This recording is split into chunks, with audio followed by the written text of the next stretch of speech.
everybody that has subscribed so far, because it means I can now do lives from the car or from wherever I am, wherever I happen to be.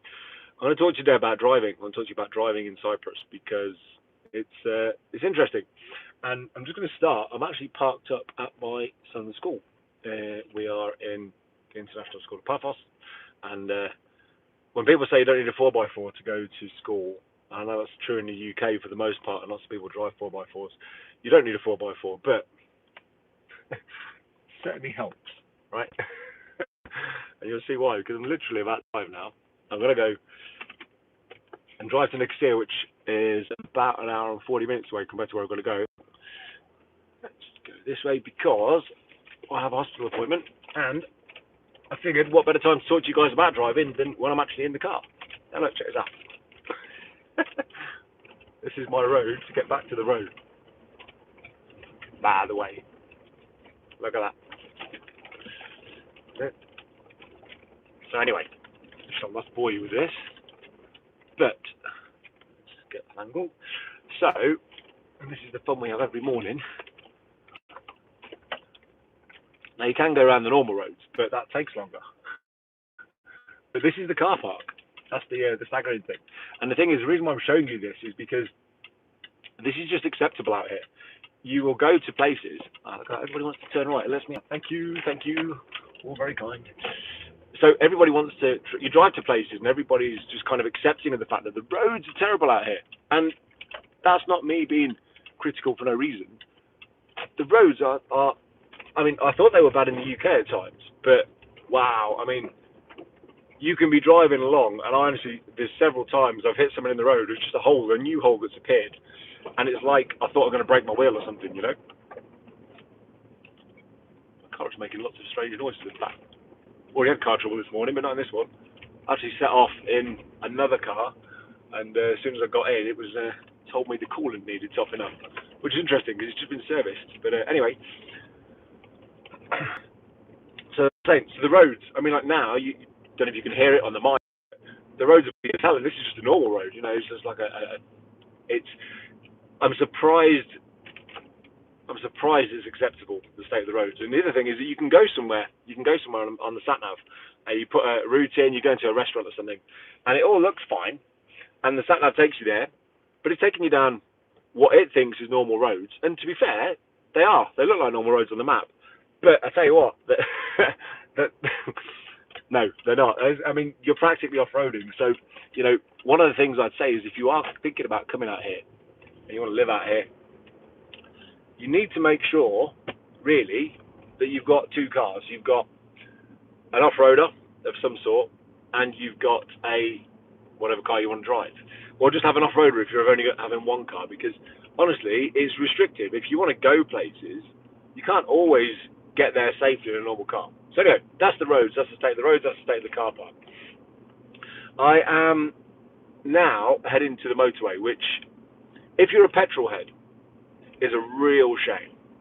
I'm a huge petrol head, and this is probably one of my worst things about Cyprus, is that when you're driving, it's slow. And when I say it's slow, I mean 60 miles an hour is the maximum speed you can go, legally. They'll say you can do 120 kilometers an hour before the police will pull you over, but, you know, by law, it's 60 miles an hour. So, 100 kilometers an hour for those of you living in kilometers. And honestly, the speeds of the road are slow on the motorways. But when I first moved here, the green light was an audible light because you would set off, right? You would set off, just realize this is a really, really horrible angle. It is unflattering. I don't know why, I just feel, anyway, it's like a down and you're looking at my nose and it is what it is. It's unfiltered, right? So that's fine. But anyway, so you're sitting there at traffic lights and you're sitting there, it's red, and it goes amber. And then when it goes green, it's like, beep! And you think, oh, okay, well, and literally, the car behind you is beeping. It's just like a nanosecond, it's just turned green and they're beeping at you. You're like, wow, shit, or why? And the thing is, there's a saying out here called Siga Siga, which I think translates roughly to slowly, slowly. Siga Siga, they're Cypriots, they love it, they live their life by it, and they just go around life, and it's Siga Siga, everything's slow. If you go to government buildings, Siga, everything's slow. And it's lovely. Like when you're not having to live in a world where everything is super fast paced, it's actually really nice. You know, for if you're working on conference calls and stuff all the time, and you're working in like an office environment, and it's like bang, bang, bang, bang, bang, you got to get stuff done. When you disconnect from that, everybody slows down, and it's lovely. The problem is, they spend their entire life going slow. That when they get in the car, they then seem to be late for everything, and they rush you, and everybody wants to go faster, and everybody pushes in. And I just can't help but think, if you didn't spend your entire life going Siga, then you wouldn't need to beep at me when I'm on the roads for no reason, just because the light went green. So anyway, that's just a quirk of living out here. Parking as well. I mean, like, it's great compared to the UK. You can park, and you've got an app in Paphos. So I live in Paphos. Well, I live near Paphos anyway, but it's Paphos the area. You've got Paphos the city, and then you've got Paphos the district. So I come from Leicester in the UK, and you've got Leicester and Leicestershire. Same thing. You've got Paphos and Paphos.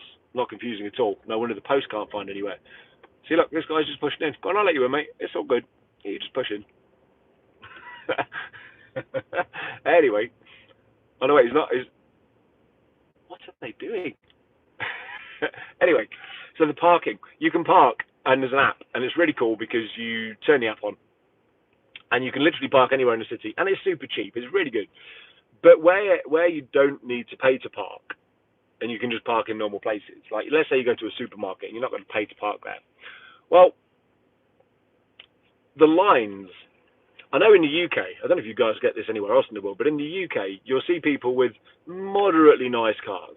Doesn't even need to be anything special, you know, but moderately nice cars, and they'll park on a line, and they'll take up 2 spaces, and they think they own the road, and everybody gets really annoyed about it, right? And it is what it is, you know. You can go through life getting mad at people, or you can just go, you know what, it is what it is. And so anyway, when you sorry, I'm looking because I'm actually missing my turn, and I need to go in a second, but I'll let these cars go. So when you are parking here, the lines, you know, not only do people not always go between the lines, but they also don't go in the space. So sometimes you'll have a row of cars all parked, and then one guy's kind of tried to park, and he's sticking out by about half a car length. He tried, bless him, but he clearly failed and gave up. And so you look at it and you go, if you come here with your UK hat on, you're like, man, that guy's an idiot. He's so selfish, blah, and you have all of these like negative emotions. Or you just smile and you go, this is Cyprus, and you just get on with life. It's fine. It's not a problem. You know, nobody died. Nothing bad happened. You just get on with it. And so you kind of got to deal with the parking as well. And Clay, it's fine. You just live with it. Now, other things with driving. So I've just passed. You can't see it on the camera. In fact, you might be able to just see it as it's coming up somewhere here by my finger. That's my insurance company. So it's my insurance company that I use. I won't name them because this isn't like a sponsored video. None of my videos are sponsored or anything like that. So look, it is what it is. If you want to know who I'm using, you can message me and I'll ping you directly. But otherwise, yes, so my insurance company out here, really good. And honestly, it makes you wonder why UK insurance is such a scam. And the reason why I say that is because in the UK, and again, I don't know if this happens anywhere else in the world, but in the UK, what typically happens is when your insurance comes up for renewal, what happens? Price goes up. You've done nothing wrong. You literally did nothing. You drove and you didn't hit anybody and you didn't get any penalty points and nobody caught you speeding. I'm not going to say you weren't speeding because you were speeding, but nobody caught you. So on that premise, why does your insurance go up? You haven't done anything wrong. It does. It always goes up. And they bank on you not calling up to haggle. They bank on you just accepting it. And then there's all of these things where if somebody hits you, your price goes up. If you call an insurance company a week before renewal versus a month before renewal, they give you an extra, the price is higher and things like that because, you know, of more urgency. And if you call them like the day before to renew, then your price is higher and you've got less negotiating power. So the more time you give it. Anyway, all of that is just like a drama that you have in the UK when it comes to insurance. And it just always feels like a scam to me.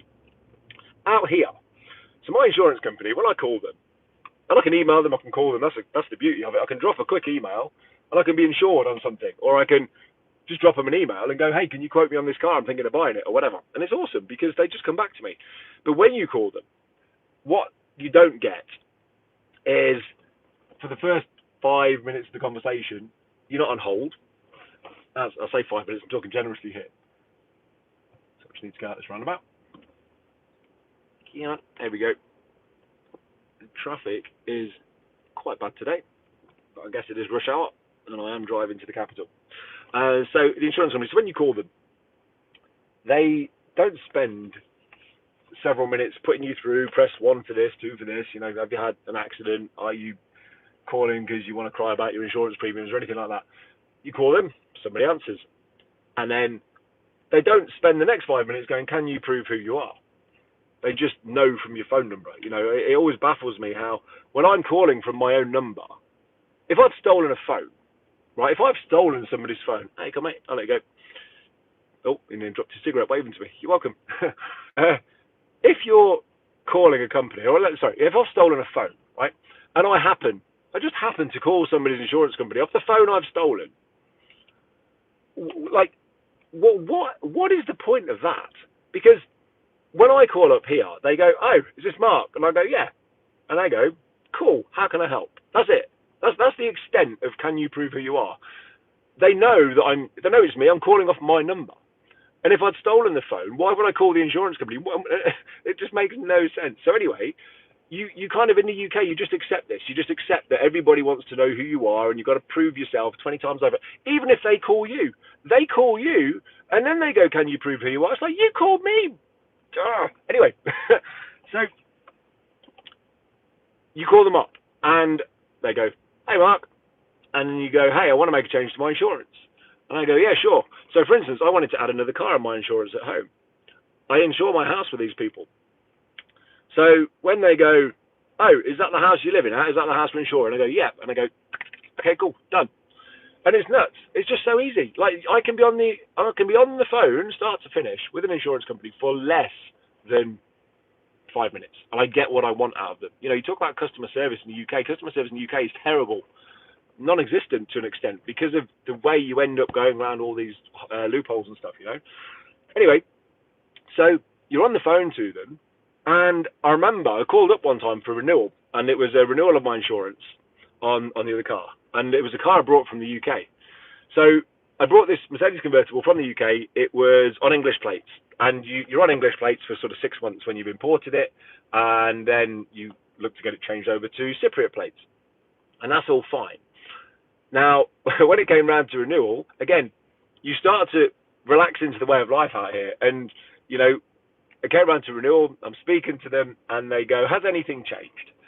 I go, no. Have you had any accidents? No, no changes. Live at the same address, not had any accidents. Nobody's caught me speeding. And they go, cool, we'll just put that through. And they start tapping away. And then the horror drops, the panic drops. And I'm like, oh, hang on a minute. I've changed the entire registration number of my car. Does that count as a change? And they were like, yep, we need to know the new number. And I was like, if this was the UK now, there'd be some kind of freaking penalty. There'd be admin charges. They'd probably report me to the police for driving around on what was essentially fake plates at that point. And they just went, okay, that's done. Change the over for you now, Mark. I'm like, really? And is there an admin fee? They're like, for what? I was like, well, for going, and they were like, no, there's no admin fees. Like, oh, happy days. They just changed it. So, honestly, insurance out here, it's nuts. And the last thing I'll say about insurance, I'm probably boring the crap out of you guys if you're not planning to move here, then when you crash, and I've not crashed here yet, I know people that have, but I haven't crashed. But when you do crash, when you call the insurance company, they tell you not to move. And the insurance company drives to you to take pictures and do everything else. Now, I don't know if that's just my insurance company, because I've recommended people to my insurance company, and then they're the ones that have since come out. But that's what happens. So literally, you'll be sitting there waiting. You're not waiting for the police. You're waiting for the insurance. The police might turn up again. I don't know. I've never crashed out here yet. But yeah, it's just, honestly, insurance in the UK just feels like it's a scam. And it's so nice to be here. It's so nice to be in a world where people are just sensible. And it's weird because it's just common sense. Just apply common sense to life. So, yeah, that's my insurance woes, my insurance stories and comparisons. What else? So, I've got to fill up for fuel soon. And when I first came out here, I find this very strange. Because in the UK, You rock up, you get out your car, you put your petrol pump in, you wait for the guy in the petrol station to press the button. He presses the button, and then you start putting the petrol in. Out here, you pull up to the petrol station, and if you're not fast, somebody is there opening your petrol tank and putting petrol in. Now, it's a nice service, and when you understand it, it's a nice service, because what they're doing is, and they're paid to do this, and I didn't know this at the time, they're paid to come and put the petrol in your car or the diesel in your car, which is awesome. Now you think about it, in the summer, when it's blisteringly hot and you just want to sit in your air-conditioned car, you can just stay there with the fans on. You still got to turn the engine off, but you can just stay there with the fans on. They fill it up, you turn the car back on, and I've seen people, I don't do this, because I find this, that I haven't got into this whole service economy quite yet, but I've seen people sitting in their car, they'll put a note through the window, and the guy that's just filled the car up will run inside, pay with the change, comes back to you, gives you the change back. Now, I just find that lazy. I just think, you know what, if I've got two legs, if I'm going to sit here, I could just do it myself. So that becomes the game, because I feel guilty when these guys do that. I'm like, even though they get paid a salary, I'm like, I feel like I need to tip them. And it's not that I don't want to tip them. I actually like tipping people that have given me a good service. You know, I like to show gratitude. But when you spend most of your time driving around and you've got card on you only, you're not using cash, or if you're using cash, it's notes. It's really awkward. You feel awkward because like, I haven't got any euros on me, so I can't tip you. And then it's like, yeah, you just. So I'd rather just not be in that situation. So the game that I play when I pull up to the petrol station is I get out first and I beat them. I'm looking for a pump that is the furthest away from people. I pull in and I get out and I put the petrol pump in my car first. Why? Because then I don't feel guilty. I'm like, nah, mate, I've got this. And the thing is, it's easier to fill up your car here than it is in the UK. And I don't just mean because of the people. I mean, like in Europe, for some reason, anywhere in Europe you go, and for anybody that's not driven in Europe, you won't necessarily understand this. I think you guys in the States will understand this because you have the same thing. But when you pull the pump, there's a little switch at the back, and you can push it, and the whole thing just stays on. You can take your hand off, and it just stays on, and then when it gets to a point where it's full, it clicks off. So that's cool. But in the UK, there's a little blocker because of health and safety, probably. So you squeeze it, you push the button back. The button's there. For any of you guys in the UK, check this out next time you're filling up. There's a little thing that rocks back and forth, and normally when you rock it back, that clicks in, and it will stay on. But it doesn't, because... So actually, here, filling up my car is easier than in the UK, because I just pull it, click it, and I just look around and take in the world and, you know, stand in the sun, and it's lovely. And so I feel like I don't need you guys to fill my car up, and it's horrible because, you know, these poor guys, that's their job, and I don't want them to do it. I want to do it. I can do it. I don't need somebody else to fill my car up. But anyway, it is what it is. But it's weird because when you first pull up and you're new, and if you're a tourist and you're driving around on a red number plate and you're here in a hire car, you pull up and the guys are doing it for you. And I was genuinely, for probably the first 4 or 5 months of me living on the island, like, I haven't got any change. And then I started avoiding the petrol station in the daytime because they're not there at night. They're only there in the daytime. And I'm like, I don't have any change on me, so I can't go petrol station because I felt awkward because I was like, I need to tip them. But anyway, you don't because they're paid a salary. But you know, they're nice people, always chatty if you want to chat. But no, like I say, that's my game.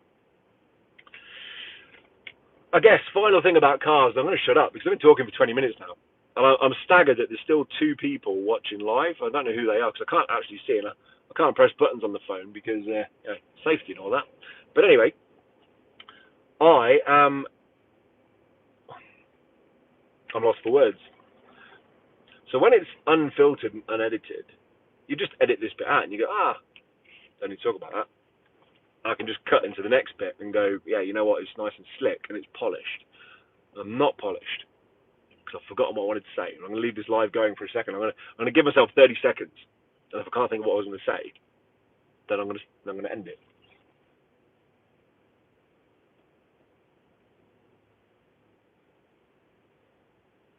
I know what I was going to say. So, if you're a petrol head and you're thinking of moving to the UK, when I first moved, no, don't move to the UK. If you're a petrol head and you're thinking of moving to Cyprus from the UK or from somewhere else, you are really going to be disappointed when you get here, because cars out here, for the most part, they're quite old. I think Cyprus had the reputation at one point of having the oldest, most polluting cars in Europe. And so they brought in this rule where you can no longer import a car that is more than 5 years old.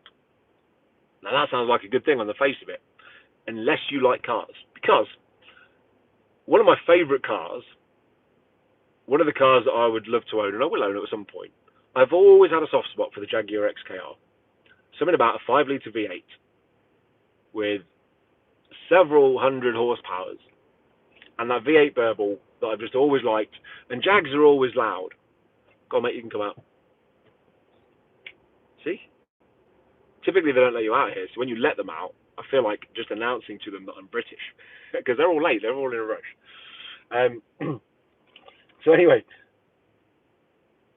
when you want to bring a car in, like a Jag, you can't, because it's more than 5 years old now, and there is no loophole that I can find. I've used ChatGPT on this, I've spoken to people here on this, and you cannot bring a car in that is 5 years old unless you are bringing it when you transfer your residency. When you transfer your residency, there is a piece of legislation that you can make use of where you can bring whatever car you have, and if that happens to be 20 years old, it doesn't matter, you can bring it. There is a cut-off. When it gets to like 30 years old, you can then import it on classic car status. But that means for me to bring... See, there's the horns. We're horny out here. See, look, I can't get across, so I'm probably going to get beeped out, because I could go across and block. But, right, let's keep going. Light is green.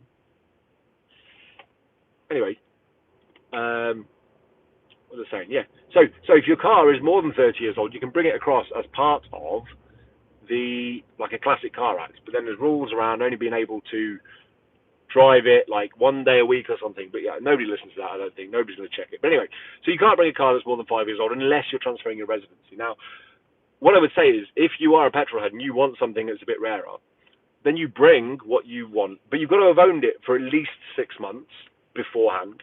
And I've known people get caught by this, by being caught out by a couple of days, and they've had to pay import duty and tax and everything else. So you need to bring your car with you as part of that residency. You need to have owned it for more than 6 months.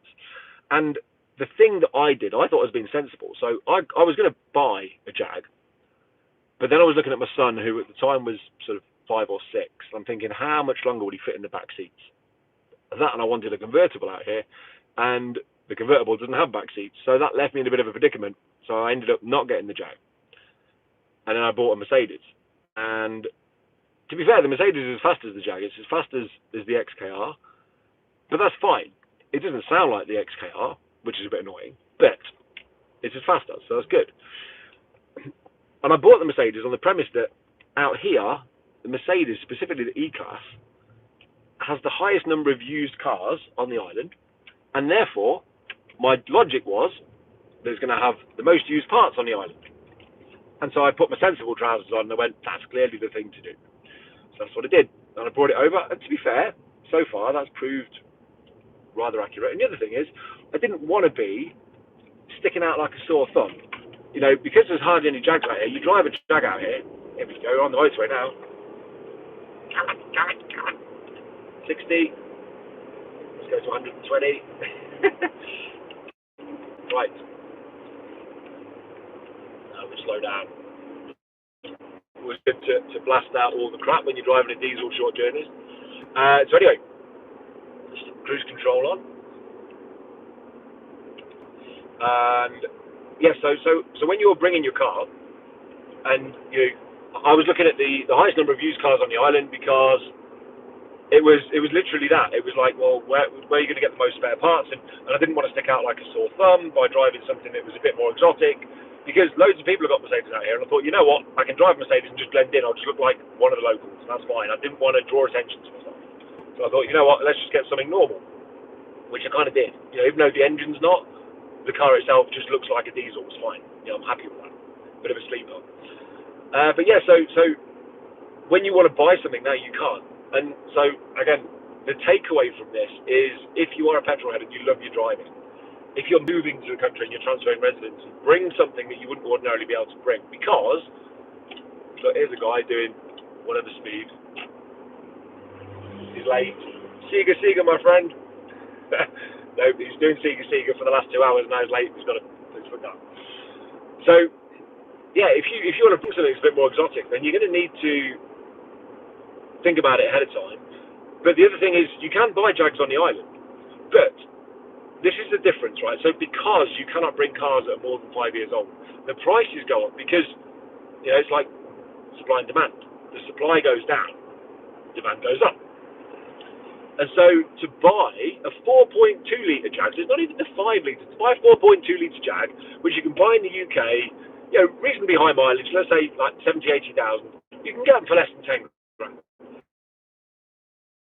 Out here, the same car with like, I don't know, 50, 60,000 miles on it is 40,000 euros. Like, and it pains me. It pains me to know that you've been ripped off to that extent. And it's the same with all cars. I wanted a Toyota Land Cruiser, and they're like triple the price of Land Rovers because they hold their value, because they don't break, but because everybody wants them, and they go for hundreds of thousands of kilometres. They hold their price, and you can't bring one in from the UK where you can get them for a sensible money because they're more than 5 years old. So again, just things to think about.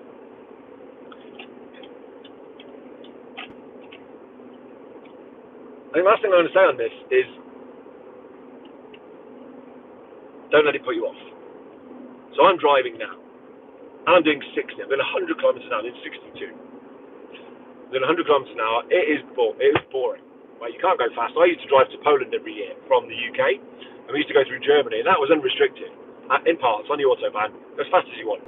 So we did. And then you come here, and it's just like, dawdling along at 60, and you're just coasting. But the scenery is lovely. You get to drive by the sea. I get to see the hundreds of broken cars that are broken down at the side of the road because people don't maintain their vehicles like they do in the UK. You only have to have an MOT every 2 years out here. So the amount of cars that are broken down on the side of the road is phenomenal.